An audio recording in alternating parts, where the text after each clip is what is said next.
iPlus Training Solution'ന്റെ പുതിയൊരു വീഡിയോയിലേക്ക് ഏവർക്കും സ്വാഗതം. ഇന്ന് നമ്മൾ ഇൻ്റർനാഷണൽ ബിസിനസ്സുമായിട്ട് ബന്ധപ്പെട്ട് വരുന്ന ചില ഭാഗങ്ങൾ നമുക്ക് നോക്കാം. കുറേ കാര്യങ്ങൾ ഇൻ്റർനാഷണൽ ബിസിനസ്സുമായിട്ട് നമുക്ക് ഡിസ്കസ് ചെയ്യാനായിട്ട് ഉണ്ട്. ഒരുപാട് കാര്യങ്ങളിലൂടെ നമ്മൾ കടന്നു പോകേണ്ടതായിട്ടുണ്ട്. അത്തരത്തിലൊരു പോർഷനാണിത്. ഇത് നമ്മുടെ HSST കോമേഴ്സിൻ്റെ 7ാമത്തെ മൊഡ്യൂളാണ് ഉള്ളത്. 7th മൊഡ്യൂളാണ് നമുക്ക് ഇത് കാണാനായിട്ട് പറ്റുക. 7th മൊഡ്യൂൾ, 7ാമത്തെ മൊഡ്യൂളാണ് നമുക്കിത് കാണാനായിട്ട് പറ്റുന്നത്. ഇതിൽ ശ്രദ്ധിക്കേണ്ട ഒരു കാര്യമെന്ന് പറഞ്ഞിരിക്കുന്നത്, നമ്മൾ ഇപ്പം 8ാമത്തെ യൂണിറ്റ് അതേപോലെ 9ാമത്തെ യൂണിറ്റ് എന്നൊക്കെ പറയുമ്പോഴത്തേക്ക് തിയറിയാണ്, പ്യൂർലി തിയറി പേപ്പേഴ്സാണ്. ഇപ്പോൾ 7ാമത്തെ യൂണിറ്റും തിയറി തന്നെയാണ്, പ്രത്യേകിച്ചൊന്നുമില്ല. ബട്ട് 8ാമത്തെ യൂണിറ്റ് എന്ന് പറയുമ്പോൾ, അതായത് HSST കോമേഴ്സിൻ്റെ 8ാമത്തെ യൂണിറ്റ് എന്ന് പറഞ്ഞിരിക്കുന്നത് ഓർഗനൈസേഷണൽ ബിഹേവിയർ, അതേപോലെ മാനേജ്മെൻറ്റ്. 9ാമത്തെ യൂണിറ്റ് എന്ന് പറഞ്ഞാൽ കോർപ്പറേറ്റ് ഗവേണൻസ് എന്ന് പറയുന്ന യൂണിറ്റുകളാണ് ഉള്ളത്. അപ്പോൾ ഇത് 7ാമത്തെ യൂണിറ്റാണ് ഉള്ളത്. അപ്പം നമ്മൾ ഈ പറഞ്ഞ 2 യൂണിറ്റിനെ കമ്പയർ ചെയ്യുമ്പം ഇതൊരല്പം കൂടെ ശ്രദ്ധിച്ച് പഠിക്കേണ്ട പോർഷനായിട്ട് ഞാൻ പറയും.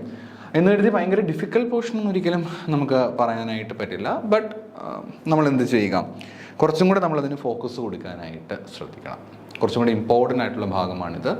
അപ്പം നമ്മൾ കുറച്ചും കൂടെ ഒന്ന് ശ്രദ്ധിച്ച് ഇവിടെ നമ്മൾ മനസ്സിലാക്കേണ്ടതായിട്ട് ഉണ്ട്. അത്രയേ ഉള്ളൂ. ബട്ട് അതർവൈസ് ഇത് വലിയ ബുദ്ധിമുട്ടുള്ള പോർഷനായിട്ട് പറയാനായി പറ്റുകയില്ല. പിന്നെ ഇതിൽ നമുക്ക് മേജറായിട്ടും നമുക്ക് 2 ക്ലാസിഫിക്കേഷനാണ് കേട്ടോ ഈ യൂണിറ്റിൽ ഉള്ളത്. 7ാമത്തെ യൂണിറ്റിൽ ഒന്ന് പ്യുവറായിട്ടുള്ള ഇൻ്റർനാഷണൽ ബിസിനസ് എന്ന് പറയുന്ന മേഖലയും നമുക്ക് ഡീൽ ചെയ്യാനുണ്ട്. അതുകൂടാതെ ഇൻ്റർനാഷണൽ ഫിനാൻസ് എന്ന് പറയുന്ന മറ്റൊരു മേഖലയും നമുക്ക് ഡിസ്കസ് ചെയ്യാനായിട്ടുണ്ട്. അപ്പോൾ 2 കാര്യങ്ങൾ നമുക്കിവിടെ കവർ ചെയ്യേണ്ടതായിട്ട് വരും. ഇൻ്റർനാഷണൽ ഫൈനാൻസ് നമുക്ക് കവർ ചെയ്യേണ്ടതായിട്ട് വരും. അതോടൊപ്പം തന്നെ ഇൻ്റർനാഷണൽ ബിസിനസ് എന്ന് പറയുന്ന മേഖലയും കവർ ചെയ്യേണ്ടതായിട്ട് വരും. ഇത് നമ്മൾ PG കോഴ്സിനൊക്കെ ഒട്ടുമിക്ക ആൾക്കാരും പഠിച്ചിട്ടുള്ള കാര്യങ്ങളൊക്കെ തന്നെയാണ് ഇവിടെയുള്ളത്. അങ്ങനെ ഒരു കോംപ്ലിക്കേറ്റഡ് ടോപ്പിക്സ് എന്ന് പറയാനായിട്ട് പ്രത്യേകിച്ച് ഉണ്ടോ എന്ന് ചോദിച്ചു കഴിഞ്ഞാൽ നമ്മൾ ശ്രദ്ധ കൊടുക്കേണ്ട ചില ടോപ്പിക്സുകളുണ്ട്. ബട്ട് ഭയങ്കര ഡിഫിക്കൽട്ടീസ് ഉള്ളതായിട്ട് തോന്നിയിട്ടില്ല. ലൈക്ക് നമ്മളിപ്പോൾ പോർട്ട്ഫോളിയോ ഒക്കെ പഠിക്കുമ്പോൾ കുറച്ച് ടഫാണല്ലോ, അത്രയും ഒരു ടഫ്നെസ് ഒന്നും നമുക്ക് ഈ ഒരു പോർഷനിൽ ബേസിക് ആയിട്ടും ഇല്ല. ഏറ്റവും ബേസ് ലെവലിൽ തുടങ്ങി പിന്നീട് അങ്ങോട്ട് പോകുകയാണ് ഇതിൻ്റെ ഒരു ഡിഫിക്കൽട്ടി ലെവൽ നമുക്ക് കൂട്ടി വരുന്നത്. പക്ഷേ ഭയങ്കര ഡിഫിക്കൽട്ടായിട്ട് പറയാനായിട്ട് പറ്റില്ല. പിന്നെ മറ്റൊരു കാര്യം ഇതിൽ പറയാനായിട്ടുള്ളത്, OB, അതായത് നമ്മുടെ 8ാമത്തെ യൂണിറ്റും 9ാമത്തെ യൂണിറ്റ് പോലെയുള്ള കാര്യങ്ങളുണ്ടല്ലോ. എസ്പെഷ്യലി 8ാമത്തെ യൂണിറ്റിൻ്റെ പ്രത്യേകത എന്ന് പറയുമ്പം 8, 9 പോലെയുള്ള യൂണിറ്റുകളിലൊക്കെ നമുക്ക് കുറച്ചും കൂടെ സിമ്പിളാണെന്ന് പറയാൻ പറ്റും. ഭയങ്കര ഡിഫിക്കൽട്ടീസ് ഇല്ല, കുറേ കൂടെ സിമ്പിളാണ്. മാത്രമല്ല കൂടുതലും അവിടുന്ന് കൂടുതൽ ക്വസ്റ്റ്യൻസ് നമുക്ക് സ്റ്റേറ്റ്മെൻറ്റ് ബേസ്ഡ് ആയിട്ട് ചോദിക്കുകയാണെങ്കിൽ സ്റ്റേറ്റ്മെൻറ്റ് ബേസ്ഡ് ക്വസ്റ്റ്യൻസ് ആയിട്ടൊക്കെ നമുക്ക് ആ ഭാഗത്ത് നിന്ന് പ്രതീക്ഷിക്കാനായിട്ട് പറ്റും. പക്ഷേ ഇവിടേക്ക് വരുമ്പോഴത്തേക്കും 8, 9 എന്നീ യൂണിറ്റുകളെ അത്രയും ഒരു ടഫ് എന്ന് പറയാനായിട്ട്, അത്രയും എളുപ്പമെന്ന് പറയാനായിട്ട് പറ്റില്ല. കമ്പയർഡ് വിത്ത് 8 and 9 ഓപ്പണായിട്ട് പറയാൻ പറ്റില്ല, ഒരല്പം കൂടെ ഡിഫിക്കൽട്ടാണ് പോർഷൻ പഠിക്കാൻ. മാത്രമല്ല ഇവിടെ പക്ഷേ ഒരു സ്റ്റേറ്റ്മെൻറ്റ് ബേസ്ഡ് ക്വസ്റ്റിനും സാധ്യതയുണ്ട്, അതേപോലെ തന്നെ ഫാക്ച്വൽ ക്വസ്റ്റിനും സാധ്യതയുള്ളൊരു മേഖലയാണ് ഇത്. അപ്പം 8, 9 ലിബറൽ എന്ന് കരുതിയിട്ട് അത് പഠിക്കാതിരിക്കരുത്. അതും വളരെ പ്രധാനപ്പെട്ടതാണ്. കാരണം ഈച്ച് മൊഡ്യൂൾസ് നമുക്ക് 7 മാർക്കിൻ്റെ ക്വസ്റ്റ്യൻസ് ആണ് കിട്ടുക. അപ്പോൾ ടോട്ടൽ നിങ്ങൾക്കറിയാം 70 മാർക്കിൻ്റെ ക്വസ്റ്റ്യൻസ് ആണ് നമുക്ക് പ്യുവറായിട്ടും ഉണ്ടായിരിക്കുക. 30 മാർക്കിൻ്റെ ക്വസ്റ്റ്യൻ എന്തിനാണ് നമ്മൾ കൊടുക്കുക? 30 മാർക്സ് ഫോർ ജനറൽ പേപ്പർ. അപ്പം അതുകൊണ്ട് ഈ ഒരു കാര്യം നിങ്ങൾ കൃത്യമായിട്ടും ഓർത്ത് വയ്ക്കേണ്ടതായിട്ടുണ്ട്. സോ ഓക്കെ, ജസ്റ്റ് പറഞ്ഞു എന്ന് മാത്രമേ ഉള്ളൂ, ഒരു ഇൻട്രൊഡക്ഷൻ എന്ന രീതിയിൽ. അപ്പം നമുക്കിന്ന് പഠിച്ച് തുടങ്ങാനായിട്ടുള്ളത് the stages of internationalization of business എന്ന് പറയുന്ന ഒരു ഭാഗമാണ്. Stages of internationalization of business. നമ്മുടെ ബിസിനസ്സിനെ എങ്ങനെയാണ് നമ്മുടെ ബിസിനസ് ഇൻ്റർനാഷണലൈസേഷനിലേക്ക് മാറുന്നത്, ഒരു ഇൻ്റർനാഷണൽ ലെവലിലേക്ക് നമ്മുടെ ബിസിനസ് മാറുന്നത് എങ്ങനെയാണ്, ഒരു MNCs ഒക്കെ ആയിട്ട് നമ്മുടെ ബിസിനസ് മാറുന്നത് എങ്ങനെയാണ്, ആ ഒരു ഭാഗമാണ് നമുക്കിവിടെ കൃത്യമായിട്ടും പഠിക്കാനായിട്ട് ഉള്ളത്. അപ്പോൾ ഇവിടെ കൊടുത്തിട്ടുണ്ട് ഇൻ്റർനാഷണൽ ബിസിനസ് എന്ന് പറയുന്നത് നമ്മൾ ഇൻ്റർനാഷണൽ ലെവലിലേക്ക് നമ്മുടെ ബിസിനസ് മാറുന്നതാണ് ഇൻ്റർനാഷണലൈസേഷൻ എന്നൊക്കെ പറയുന്നത്. അപ്പോൾ എങ്ങനെയാണ് നമ്മുടെ ബിസിനസ് ഇൻ്റർനാഷണലൈസേഷനിലേക്ക് മാറുന്നത് വെച്ചാൽ, ആദ്യത്തെ കാര്യം എന്ന് പറഞ്ഞിരിക്കുന്നത് ഡൊമസ്റ്റിക് ഫോക്കസ് ആണ്. ആദ്യം ചെയ്യേണ്ട കാര്യം, ഏത് ബിസിനസ് ആക്ടിവിറ്റീസ് ആണെങ്കിലും they must give importance to the home മാർക്കറ്റിന് ഇമ്പോർട്ടൻസ് കൊടുക്കുക. കാരണം ഒരു ബിസിനസ്സിന് നമുക്ക് ഡയറക്റ്റ് ഇൻ്റർനാഷണൽ ലെവലിലേക്ക് പോകാൻ പറ്റുമെന്ന് വെച്ചാൽ പോകാനൊക്കെ പറ്റും, അതിനൊന്നും ആരും റെസ്ട്രിക്ഷൻസ് ഒന്നും വെക്കാറില്ല. We can go, no issue with it. പക്ഷേ ഇവിടെ ഓർക്കേണ്ട കാര്യം, അങ്ങനെ പോയി കഴിഞ്ഞാൽ ഒബ്യൂസായിട്ട് നമുക്ക് ഒരുപാട് ബുദ്ധിമുട്ടുകൾ ഫേസ് ചെയ്യേണ്ടതായിട്ട് വരും. കാരണം ഒന്നും നമുക്ക് അറിയത്തില്ല എങ്ങനെയാണ് നമ്മുടെ ബിസിനസ് മുന്നോട്ട് പോവുക എന്നോ അല്ലെങ്കിൽ നമുക്ക് എന്തൊക്കെ ബുദ്ധിമുട്ടുകളാണെന്നോ നമുക്കൊരു പിടുത്തവും ഉണ്ടായിരിക്കത്തില്ല. മാത്രമല്ല മൾട്ടിനാഷണൽ ബിസിനസ്സിലേക്കൊക്കെ നമ്മൾ ഇറങ്ങുകയാണ്, ഒരു ഇൻ്റർനാഷണൽ ബിസിനസ്സിലേക്ക് നമ്മൾ ഇറങ്ങുകയാണെങ്കിൽ തീർച്ചയായിട്ടും അതുമൂലം ഉണ്ടാകുന്ന കുറേ പ്രതിസന്ധികളും നമുക്ക് ഫേസ് ചെയ്യേണ്ടതായിട്ട് വരും. കാരണം we are going to the global level. അതുകൊണ്ട് തന്നെ അതിൻ്റേതായിട്ടുള്ള ലോയും അതിനേക്കാൾ ഉപരിയായിട്ട് കൾച്ചറലായിട്ടുണ്ടാകുന്ന വിഷയങ്ങളും അങ്ങനെ കുറേ പ്രോബ്ലംസ് നമുക്ക് അതിനെ കണക്ട് ചെയ്ത് കാണാനായിട്ട് പറ്റും. സോ ഇൻ്റർനാഷണലൈസേഷന് അങ്ങനെ ഒരു പ്രത്യേകത നമുക്ക് കാണാനായിട്ട് സാധിക്കുന്നുണ്ട്. അപ്പോൾ എനിവേസ് ഡൊമസ്റ്റിക് ഫോക്കസ് ആണ് ആദ്യമായിട്ട് പറഞ്ഞിരിക്കുന്ന കാര്യം. So give importance to the domestic industries, domestic business. ആദ്യം ഇമ്പോർട്ടൻസ് കൊടുക്കേണ്ടത് ഡൊമസ്റ്റിക് ആയിട്ടുള്ള ഇൻഡസ്ട്രീസിനും ഡൊമസ്റ്റിക് ആയിട്ടുള്ള ബിസിനസ്സിനുമാണ് കൂടുതൽ ഇമ്പോർട്ടൻസ് ഇവർ ആദ്യം കൊടുക്കേണ്ടത്. അവിടെ ഒന്ന് നന്നായിട്ട് ശ്രമിച്ച് നോക്കിയിട്ട് if it is successful one they can go with it, or കുറച്ചൊന്ന് ശ്രദ്ധിച്ച് മുന്നോട്ട് പോകേണ്ടതായിട്ട് വരും. അപ്പോൾ ആദ്യം ഇമ്പോർട്ടൻസ് കൊടുക്കേണ്ടത് ഡൊമസ്റ്റിക് ഫോക്കസ് കൊടുക്കുക. അതിനുശേഷം മാത്രം ഒരു പ്രീ ഇൻ്റർനാഷണലൈസേഷനിലേക്ക് പോവുക. അതായത് ഒന്ന് ആലോചിച്ച് നോക്കുക, വെറുതെ ഇരുന്ന് ആലോചിക്കാനല്ല പറയുന്നത്, പകരം നമ്മുടെ ബിസിനസ്സിനെ പറ്റി നന്നായിട്ടൊന്ന് പഠിച്ചു നോക്കുക, ഒരു അനാലിസിസിലേക്ക് ഒന്ന് എത്തിച്ചേരുക. നമ്മുടെ ബിസിനസ് മുന്നോട്ട് പോയി കഴിഞ്ഞാൽ സക്സസ് ആകുമോ ഇല്ലയോ, എന്തെങ്കിലുമൊക്കെ പ്രോബ്ലംസ് ഉണ്ടാകാൻ സാധ്യതയുണ്ടോ, ഡിഫിക്കൽട്ടീസ് എന്തെങ്കിലുമൊക്കെ ഫേസ് ചെയ്യേണ്ടതായിട്ട് വരുമോ, ഈ രീതിയിൽ ഒന്ന് ആലോചിച്ച് നോക്കേണ്ടത് വളരെയധികം അത്യാവശ്യമായിട്ടുള്ള കാര്യമാണ്. So that is called pre analysis. നമ്മളതിന് പ്രീ അനാലിസിസ് എന്ന് പറയും. ആ രീതിയിലൊരു റിസർച്ചൊക്കെ ചെയ്യുന്നത് വളരെയധികം ബെറ്റർ ആയിട്ടുള്ള കാര്യമാണ്. പ്രിലിമിനറി നെറ്റ്വർക്കിംഗ് ആക്ടിവിറ്റീസ് ഒക്കെ ചെയ്യുകയാണെങ്കിൽ കുറച്ചും കൂടെ ബെറ്റർ ആയിരിക്കും. അതാണ് ആദ്യം ചെയ്യേണ്ടതായിട്ടുള്ള കാര്യം. പ്രീ ഇൻ്റർനാഷണലൈസേഷൻ എന്ന് പറയും. ആദ്യം നമ്മൾ ഡൊമസ്റ്റിക് ചെയ്തിട്ട് ഇതിലേക്ക് വന്നാൽ മതി. പിന്നെ ഏറ്റവും റിസ്ക് കുറഞ്ഞൊരു പരിപാടി എന്ന് പറയുന്നതാണ് എക്സ്പോർട്ടിങ് എന്ന് പറയുന്നത്. നിങ്ങൾക്ക് എക്സ്പോർട്ട് ചെയ്യാനായിട്ട് പറ്റും. ഡയറക്റ്റ് ആയിട്ടുള്ള എക്സ്പോർട്ടിങ് നിങ്ങൾക്ക് ഇവിടെ കാണാനായിട്ട് പറ്റും. ഇൻഡയറക്റ്റ് ആയിട്ടുള്ള എക്സ്പോർട്ടുകൾ നമുക്ക് ഏജൻറ്റ് മുഖേനയൊക്കെ നമുക്ക് എക്സ്പോർട്ട് ചെയ്യാനൊക്കെ ആയിട്ട് സാധിക്കും. ഏറ്റവും റിസ്ക് കുറഞ്ഞ പരിപാടിയാണെന്ന് വെച്ചാൽ പറയാനായിട്ട് പറ്റും എക്സ്പോർട്ടിങ് ആണ് റിസ്ക് കുറവ്. കാരണം പ്രത്യേകിച്ച് വലിയ ബുദ്ധിമുട്ടുകളില്ല ശരിക്കും പറഞ്ഞാൽ എക്സ്പോർട്ടിങ്ങിനകത്ത്. കുറച്ചുകൂടി സിമ്പിളാണ്, എളുപ്പത്തിൽ നമുക്ക് ബുദ്ധിമുട്ടുകളില്ല എന്നുള്ള വാക്ക് ഉപയോഗിക്കാനായിട്ട് പറ്റത്തില്ല സത്യം പറഞ്ഞു കഴിഞ്ഞാൽ. ബട്ട് നമ്മൾ കമ്പയർ ചെയ്യുമ്പോഴത്തേക്കും കമ്പയർഡ് വിത്ത് അതേഴ്സ് നമുക്ക് കുറച്ചും കൂടെ ഈസി ആയിരിക്കും ഈ എക്സ്പോർട്ടിങ് എന്ന് പറയുന്നത്. അതർ മോഡ്സ് ഓഫ് ബിസിനസ്സിനെ നോക്കുമ്പം എസ്പെഷ്യലി റിസ്ക് വളരെയധികം കുറവായിരിക്കും. ഈ എക്സ്പോർട്ടിങ്ങിന് റിസ്ക് വളരെയധികം കുറവാണ് എക്സ്പോർട്ടിങ്ങിന്. അതിൻ്റെ ഒരു വലിയ അഡ്വാൻറ്റേജസ് നമുക്ക് തീർച്ചയായിട്ടും കിട്ടുകയും ചെയ്യും. എന്ന് കരുതിയിട്ട് ഒട്ടുമേ റിസ്ക് ഇല്ല എന്ന് പറയാനായിട്ട് പറ്റത്തുമില്ല, കാരണം നല്ല ബുദ്ധിമുട്ടാണ്. ബട്ട് നമുക്ക് എന്ത് ചെയ്യാം, നമുക്ക് കുറച്ചും കൂടി അഡ്വാൻറ്റേജസ് ഇതിനകത്ത് കാണാനായിട്ട് പറ്റും. പിന്നെ അതിനുശേഷം നിങ്ങൾക്ക് കുറച്ചും കൂടെ റിസ്കിലേക്ക് പോകാൻ ഇൻട്രസ്റ്റ് ഉണ്ട്, നിങ്ങൾക്ക് കുറച്ചും കൂടെയൊക്കെ താല്പര്യമുണ്ട്, കുറേ കൂടെയൊക്കെ ഇൻവോൾവ് ആകണം, കുറച്ചും കൂടെയൊക്കെ ഒരു ലാഭത്തിലേക്ക് നിങ്ങൾ ഫോക്കസ് ചെയ്യുന്നുണ്ട്, കുറച്ചും കൂടെയൊക്കെ ഒരു ഗ്രോത്തിലേക്ക് ഫോക്കസ് ചെയ്യുന്നുണ്ട് എങ്കിൽ നിങ്ങൾക്ക് എന്ത് ചെയ്യാനായിട്ട് പറ്റും, ലൈസൻസിങ്ങിലേക്ക് പോകാം, അല്ലെങ്കിൽ ഫ്രാഞ്ചൈസിങ്ങിലേക്ക് പോകാം. ഇത് രണ്ടാണെങ്കിലും ഏതെങ്കിലും ഒരു പേരൻറ്റ് കമ്പനി നമുക്ക് തീർച്ചയായിട്ടും ഉണ്ടായിരിക്കും. ആ പേരൻറ്റ് കമ്പനിയുമായിട്ട് ബന്ധപ്പെട്ടിട്ടാണ് നമുക്ക് എന്ത് കാണാൻ പറ്റുക, ലൈസൻസിങ്ങും ഫ്രാഞ്ചൈസിങ്ങും ഒക്കെ കാണാനായിട്ട് പറ്റുക. അപ്പം ഇവിടെ ഒരു കമ്പനിയുടെ ബ്രാൻഡ് നെയിം തീർച്ചയായിട്ടും ഉണ്ടായിരിക്കും. Under the company's brand name they can start a business. So they will get license or franchise for that thing. So കുറച്ചും കൂടെ സിമ്പിളായിട്ട് നമുക്കത് ചെയ്ത് തീർക്കാനായിട്ട് പറ്റും. സോ അതാണ് ഫ്രാഞ്ചൈസിങ്, അതേപോലെ ലൈസൻസിങ് പോലുള്ള കാര്യങ്ങളെ പറ്റിയിട്ട് പറയുന്നത്. വളരെ ബെറ്റർ ഓപ്ഷൻ തന്നെയാണ്.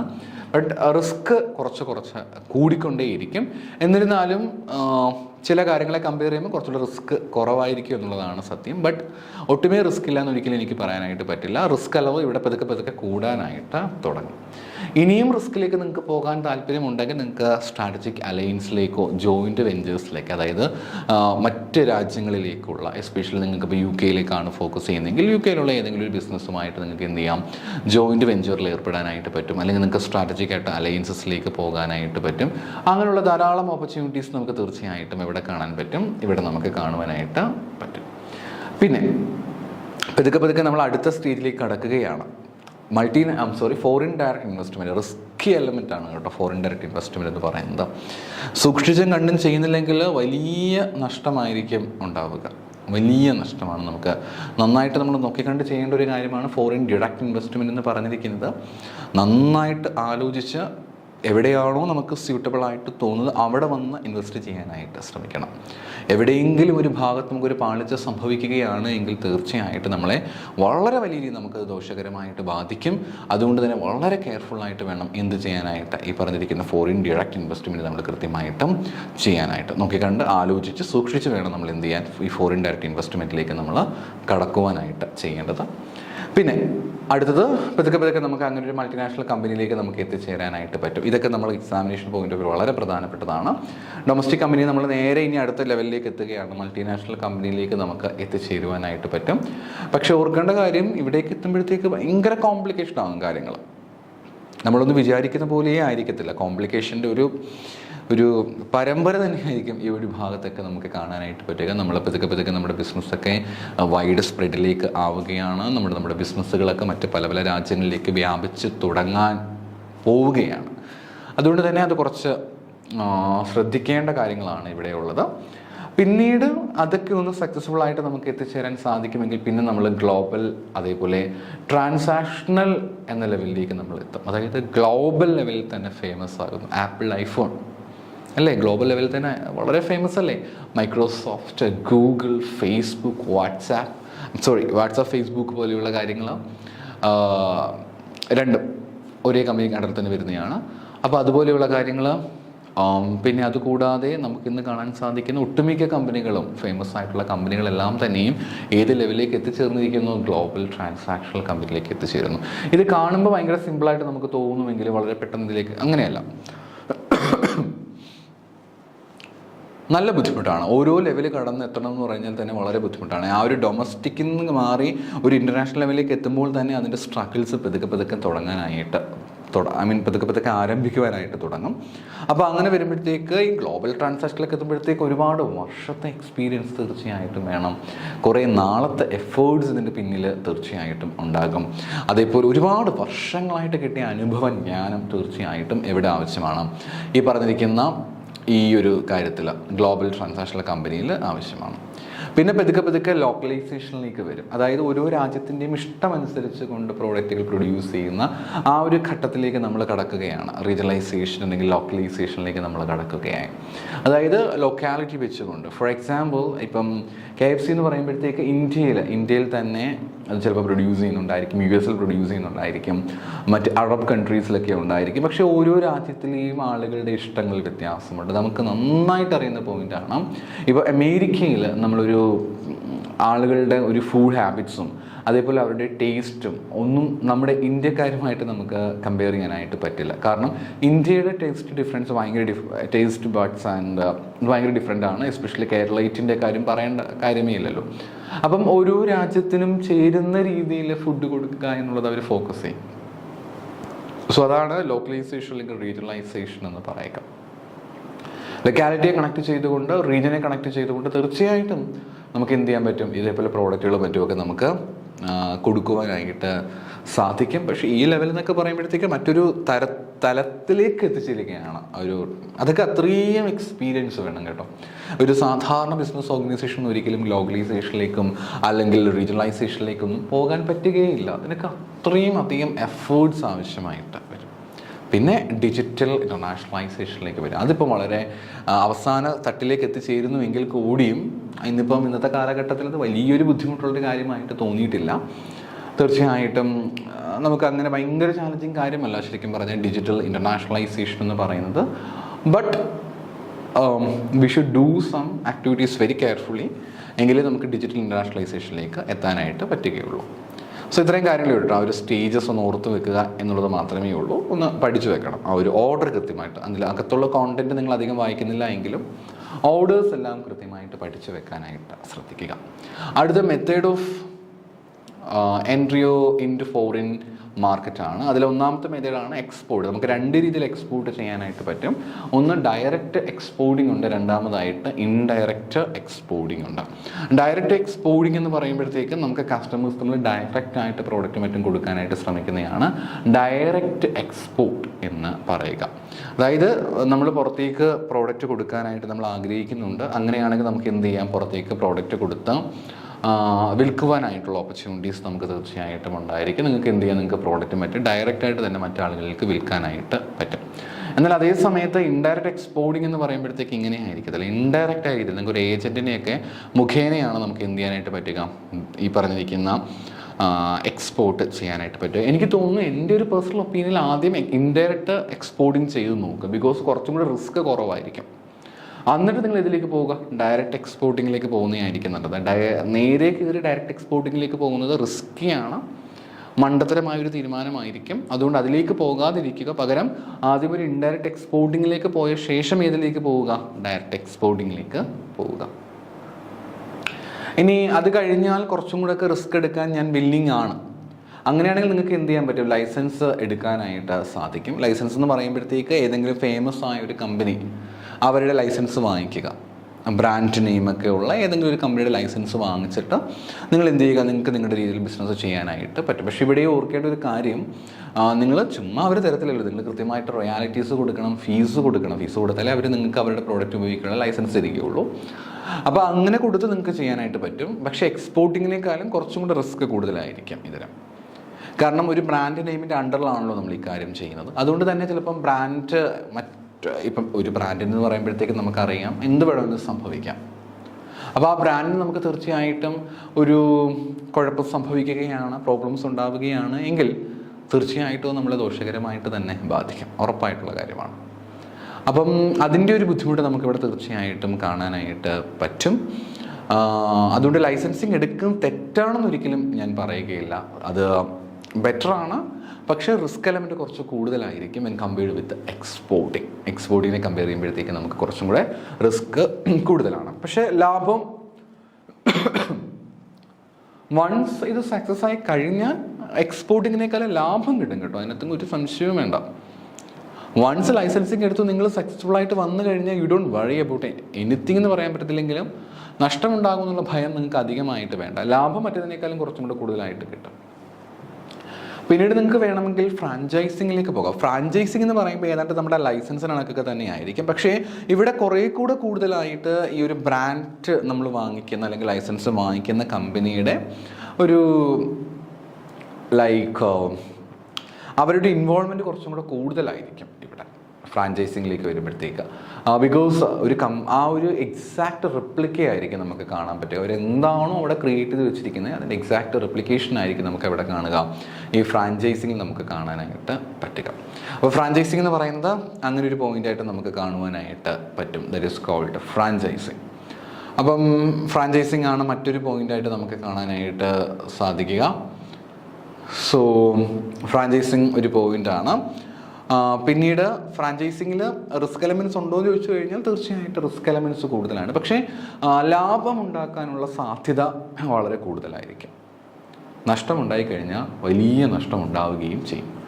ഇനി അതിനേക്കാളും ബുദ്ധിമുട്ടുള്ളതൊന്നാണ് ജോയിൻറ്റ് വെഞ്ചേഴ്സ് എന്ന് പറയുന്നത്. അതായത് നിങ്ങൾക്ക് ഫോറിനിലുള്ള ഏതെങ്കിലും ഒരു ബിസിനസ്സുമായിട്ട് നിങ്ങൾ കണ്ടു, നിങ്ങൾക്ക് അവരുമായിട്ട് ഓക്കെയാണ്, നിങ്ങൾക്ക് ബിസിനസ് ചെയ്യാനായിട്ട് താല്പര്യമുണ്ട് എങ്കിൽ നിങ്ങൾക്ക് എന്ത് ചെയ്യാം, ജോയിൻറ്റ് വെഞ്ചേഴ്സിൻ്റെ പാർട്ട്ണറായിട്ട് നിൽക്കാൻ പറ്റും. അപ്പോൾ മറ്റേ സ്ഥാപനവും നിങ്ങളുടെ സ്ഥാപനം തമ്മിൽ ജോയിൻ്റ് ആയിട്ടൊരു ബിസിനസ്സിലേക്ക് പോകാനായിട്ട് പറ്റും. പക്ഷേ ഇവിടേക്ക് വരുമ്പോഴത്തേക്ക് റിസ്ക്കിനൊന്നും ഒരു കൈ കണക്കും ഉണ്ടാവത്തില്ല. വളരെ വലിയ റിസ്കി ആയിട്ടുള്ളൊരു കാര്യമായിരിക്കും നമുക്കിവിടെ ഉണ്ടായിരിക്കുക.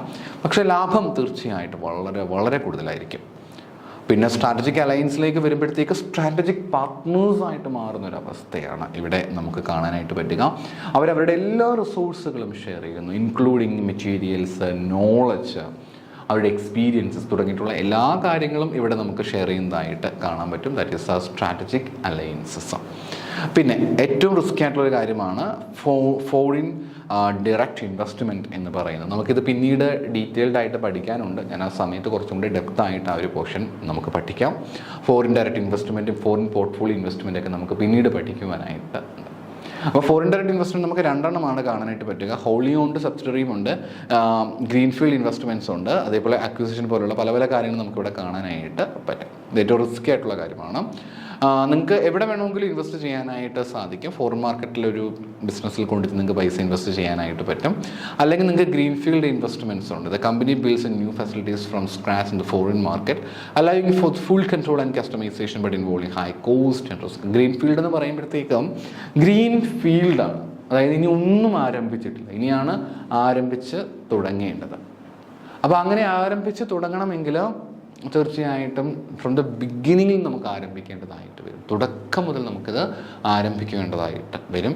അങ്ങനെ ബിഗിനിങ് മുതൽ നമ്മൾ ആരംഭിച്ച് വരുന്നതാണ് എന്തെന്ന് പറയുക, ഗ്രീൻഫീൽഡ് ഇൻവെസ്റ്റ്മെൻറ്റ്സ് എന്ന് പറയുക.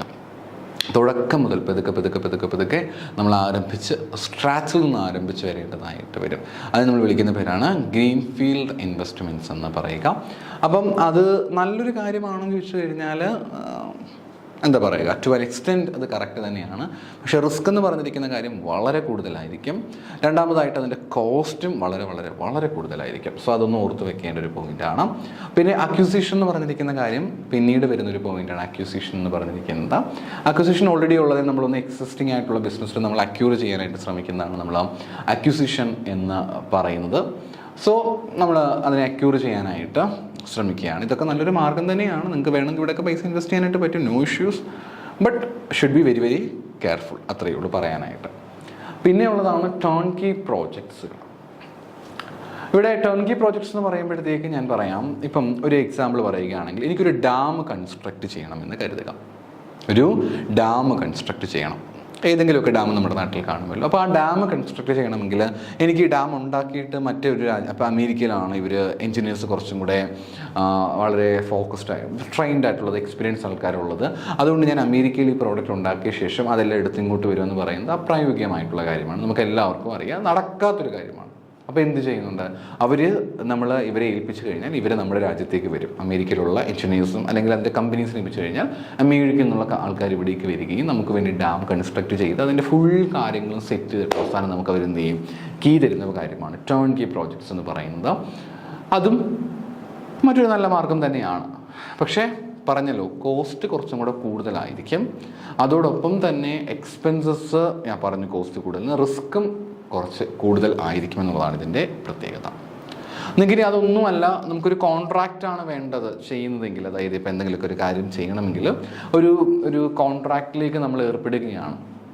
ഇതേപോലെ മാനേജ്മെൻറ്റ് എക്സ്പെർട്ടൈസ് വേണം എന്ന രീതിയിൽ നമ്മളൊരു കോൺട്രാക്റ്റ് ആരെങ്കിലുമായിട്ട് ഏർപ്പെടുകയാണെങ്കിൽ അതും മറ്റൊരു നല്ല മാർഗമായിട്ട് നമുക്ക് കാണാനായിട്ട് സാധിക്കും. ആ രീതിയിൽ വേണമെങ്കിൽ നമുക്ക് ഫോറിൻ ആൾക്കാരിൽ നിന്ന് നമുക്ക് ഒരു റിസൾട്ട് അല്ലെങ്കിൽ ഒരു ഫോറിൻ ആൾക്കാരിൽ നമുക്ക് തീർച്ചയായിട്ടും ഒരു ബെറ്റർ റിസൾട്ട് നമുക്ക് ലഭിക്കുന്നത് ആയിരിക്കും. അതേപോലെ തന്നെ ബെറ്റർ റിസൾട്ടുകൾ ഉപരിയായിട്ട് നമുക്ക് കുറച്ചും കൂടെ ബെറ്റർ ആയിട്ടുള്ളൊരു ഓപ്ഷൻ നമുക്കത് വഴിയായിട്ട് കിട്ടും. അത് ഒരു എക്സ്പെർട്ടൈസ് കിട്ടാനായിട്ട് നമുക്ക് ഒരുപാട് സാധിക്കുന്ന ഒന്നാണ്.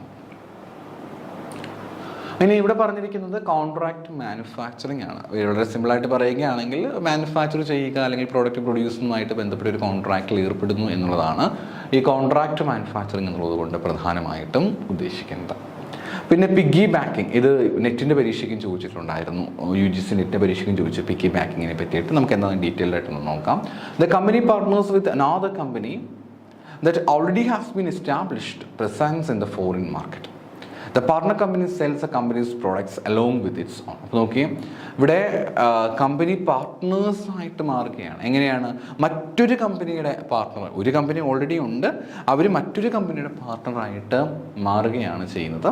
കാരണം ഇപ്പം ഞാനൊരു കമ്പനിയാണ്, അപ്പോൾ മറ്റൊരു കമ്പനി ഓൾറെഡി അവിടെ ഫോറിൻ മാർക്കറ്റിലുണ്ട്, ഞാൻ ആ കമ്പനിയുടെ പാർട്ട്ണറായിട്ട് ഇവിടെ മാറുകയാണ് ചെയ്യുന്നത്. അതിനുശേഷം പാർട്ട്ണർ കമ്പനി എന്ത് ചെയ്യുന്നു, ഈ കമ്പനിയുടെ പ്രോഡക്റ്റും മറ്റുമൊക്കെ അവരുടെ സ്വന്തം കമ്പനിയുടെ ഒപ്പം തന്നെ ഇത് വിൽക്കുകയും ചെയ്യുന്നു. That is called piggybacking. അടുത്തയാണ് digital and e-commerce platforms. We have a load of e-commerce platform, isn't. ഒരുപാട് ഇ-കൊമേഴ്സ് പ്ലാറ്റ്ഫോംസ് ഉണ്ട്. ഏറ്റവും നല്ലൊരു ഏതെങ്കിലും നിങ്ങൾക്ക് ഒരു ഉദാഹരണം പറയുവാനായിട്ട് ഓർത്തെടുക്കുവാനായിട്ട് സാധിക്കുന്നുണ്ടോ? ഒന്ന് നമുക്ക് ആമസോൺ പോലെയുള്ള കാര്യങ്ങൾ, പിന്നെ ഏതായിരിക്കാം ഫ്ലിപ്കാർട്ട് പോലെയുള്ള കാര്യങ്ങളൊക്കെ നമുക്ക് എന്തെന്ന് പറയാൻ പറ്റും. ഇതുപോലെയുള്ള ഇതായിട്ട് നമുക്ക് പറയുവാനായിട്ട് പറ്റും. സോ അവിടെയൊക്കെ നമുക്ക് ഡിജിറ്റൽ കൊമേഴ്സ് നമുക്ക് കാണാനായിട്ട് പറ്റും, ഇ-കൊമേഴ്സ് നമുക്ക് കാണുവാനായിട്ട് പറ്റും. അപ്പം സ്വാഭാവികമായിട്ടും അവിടെ ഡിജിറ്റൽ കൊമേഴ്സ് നമുക്കുണ്ട്, തീർച്ചയായിട്ടും ഇ-കൊമേഴ്സ് നമുക്ക് കാണുവാനായിട്ട് ഡിജിറ്റൽ കൊമേഴ്സും ഉണ്ട്. അതേപോലെ ഇ-കൊമേഴ്സ് ആയിട്ടുള്ള കാര്യങ്ങളൊക്കെ നമുക്ക് അത്തരം കാര്യങ്ങളുണ്ടായിരിക്കും. ആ പ്രോഡക്റ്റ് മറ്റും വിൽക്കുക, വാങ്ങിക്കുക, അങ്ങനെയൊക്കെയുള്ള കാര്യങ്ങളാണ് നമുക്ക് ഇവിടെ കാണാൻ സാധിക്കുക. ഈ പറഞ്ഞ ഡിജിറ്റൽ ആൻഡ് ഇ-കൊമേഴ്സിൽ നമുക്ക് കാണുവാനായിട്ട് പറ്റുക. ഇനി അടുത്തത് ലൈസൻസിങ്. നമുക്ക് ചില കാര്യങ്ങൾ എടുത്തു പറഞ്ഞിട്ടുണ്ട് നമ്മുടെ സിലബസിൽ പഠിക്കുവാനായിട്ട്. അതുകൊണ്ടാണ് നമ്മളതിന് പിന്നെയും ഒരല്പം ഡെപ്തായിട്ട് പോയി ഡീറ്റെയിൽഡ് ആയിട്ട് പോയി പഠിക്കുന്നത്. അപ്പോൾ ആദ്യമാണ് ലൈസൻസിങ് എന്ന് പറയുന്നത്. ലൈസൻസിങ് വളരെ സ്ട്രാറ്റജിക് ആയിട്ടൊരു മെത്തേഡാണ് ഫോർ മാർക്കറ്റിലേക്ക് എൻ്റർ ചെയ്യാൻ പറ്റുന്നത്. ഞാൻ ഓൾറെഡി പറഞ്ഞു കഴിഞ്ഞു. കൂടുതലായിട്ടും ഇൻ്റലക്ച്വൽ പ്രോപ്പർട്ടിയുമായിട്ടൊക്കെ ബന്ധപ്പെട്ടിട്ടാണ്. അതായത് ഈ പേറ്റൻറ്റുമായിട്ട് ബന്ധപ്പെട്ട്, അതേപോലെ തന്നെ നമുക്ക്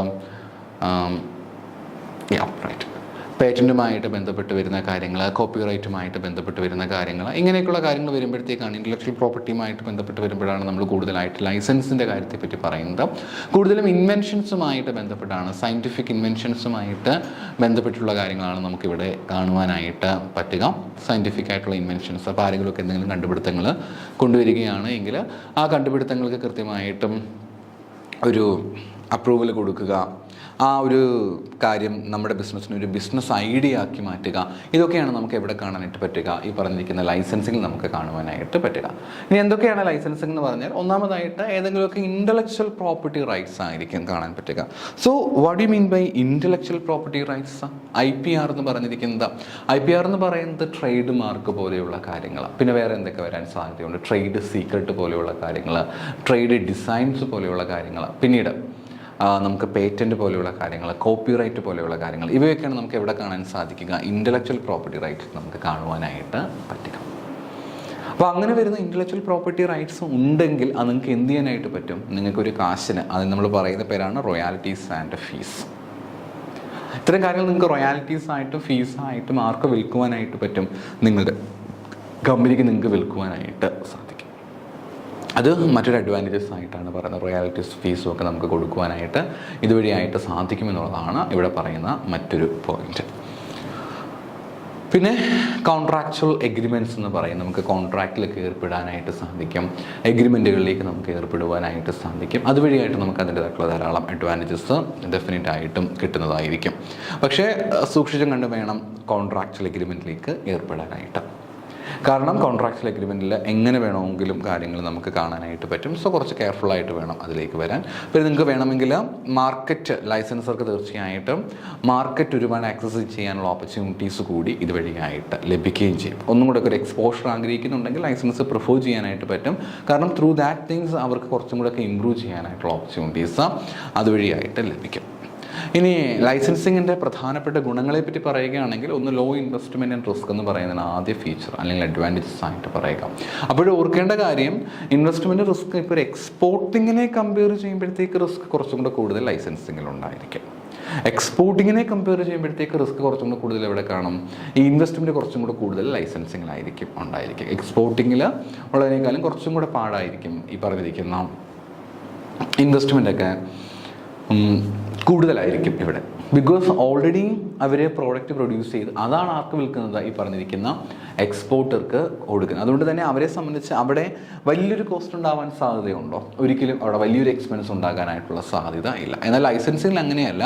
അവർ ഓൾറെഡി പ്രോഡക്റ്റ് പ്രൊഡ്യൂസ് ചെയ്യണം, എക്സ്പോർട്ട് ചെയ്യുകയോ ചെയ്യാതിരിക്കുകയോ ചെയ്യണം. പക്ഷേ എക്സ്ട്രാ ഒരു പെർട്ടിക്കുലർ എമൗണ്ട് കൊടുത്തുകൊണ്ട് അവർ ഈ പറഞ്ഞിരിക്കുന്ന പ്രോഡക്റ്റ് മറ്റും വാങ്ങിക്കുകയും കൂടെ ചെയ്യേണ്ടതായിട്ട് വരും. സോ അതൊരു ഡിഫിക്കൽറ്റി ആയിട്ട് നമുക്ക് കണക്കാക്കുവാനായിട്ട് പറ്റും. So that is about the law investment and risk എന്ന് പറയുന്ന ആ ഒരു ഭാഗമാണിത്.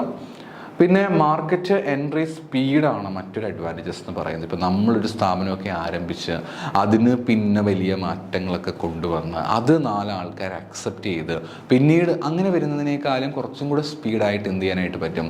ഈ പ്രോഡക്റ്റുകളൊക്കെ വിൽക്കുമ്പം ഡയറക്റ്റായിട്ട് തന്നെ അവർക്ക് ഈ ഒരു വലിയ മാർക്കറ്റിലേക്കുള്ളൊരു എൻട്രിയാണ് കിട്ടുന്നത്. ബിക്കോസ് മറ്റൊരു ബ്രാൻഡിൻ്റെ അണ്ടറിലാണ് ഇവർ വരുന്നതുകൊണ്ട് തന്നെ ആ ബ്രാൻഡ് ഓൾറെഡി ഫേമസ് ആയതുകൊണ്ട് തന്നെ ഇവർക്ക് അതിൻ്റേതായിട്ടുള്ള ധാരാളം ഗുണങ്ങൾ തീർച്ചയായിട്ടും ലഭിക്കുന്നതായിരിക്കും. പിന്നെ ലോക്കൽ എക്സ്പെർട്ടൈസ് ലൈസൻസ് ഒക്കെ ആയതുകൊണ്ട് തന്നെ ഉറപ്പായിട്ടും അതിൻ്റെതായിട്ടുള്ള എക്സ്പെർട്ടൈസും ഇവർക്ക് തീർച്ചയായിട്ടും ഗെയിൻ ചെയ്യാനായിട്ട് പറ്റുന്നുണ്ട്. പിന്നെ റവന്യൂവിനെ പറ്റിയിട്ട് എടുത്ത് പറയേണ്ടതായിട്ട് വരുന്നുള്ളൂ. ഓൾറെഡി ഏതെങ്കിലുമൊക്കെ ബ്രാൻഡായിട്ടുള്ളൊരു കമ്പനിയുടെ അണ്ടറിലായിരിക്കും ഈ പറഞ്ഞിരിക്കുന്ന ലൈസൻസിങ് തീർച്ചയായിട്ടും വരിക. അപ്പോൾ സ്വാഭാവികമായിട്ടും അവർക്ക് അതിൻ്റെ ഭാഗമായി കൊണ്ടുവരുന്ന ഒരു സ്റ്റഡി ഇൻകം തീർച്ചയായിട്ടും ഒരു വരുമാനം അവർക്ക് തീർച്ചയായിട്ടും കിട്ടുകയും ചെയ്യും. അപ്പോൾ അതുകൊണ്ടൊരു റവന്യൂ സ്ട്രീം കുറച്ചും കൂടെ ബെറ്ററായിട്ട് തന്നെ മുന്നോട്ട് കൊണ്ടുപോകുവാനായിട്ട് ഇതുവഴിയായിട്ട് സാധിക്കും. എന്നാൽ ലൈസൻസിങ്ങിന് അതിൻ്റേതായിട്ടുള്ള ഡിസഡ്വാൻറ്റേജസ് കൂടി ഉണ്ട് എന്നുള്ള കാര്യം നിങ്ങൾ കൃത്യമായിട്ടും ഓർത്തു വെക്കേണ്ടതായിട്ടുണ്ട്. ഒന്ന്, നമ്മുടെ കൺട്രോൾ വളരെ കുറവായിരിക്കും. കാരണം എന്താണ്? കാരണം ഈ പറഞ്ഞിരിക്കുന്ന ലൈസൻസർ എന്ന് പറയുന്ന വ്യക്തി കുറേ കൂടെ നമ്മളെ കൺട്രോൾ ചെയ്യാൻ, ലൈസൻസ് നമ്മളെ കുറച്ചുകൂടെ കൺട്രോൾ ചെയ്യാനായിട്ട് ശ്രമിക്കും. ഇനി റിസ്കുകളെ പറ്റി പലതും കൊടുത്തിട്ടുണ്ട്. ലൈസൻസിനെ കൂടുതൽ നമ്മൾ ലൈസൻസ് ഡിപ്പെൻഡ് ചെയ്യേണ്ടതായിട്ട് വരും. ഇങ്ങനെയുള്ള കുറേ കാര്യങ്ങൾ നമുക്കിതിൽ കാണുവാനായിട്ട് പറ്റും. മറ്റൊരു വീഡിയോയിൽ നമുക്ക് വീണ്ടും കാണാം. Thank you.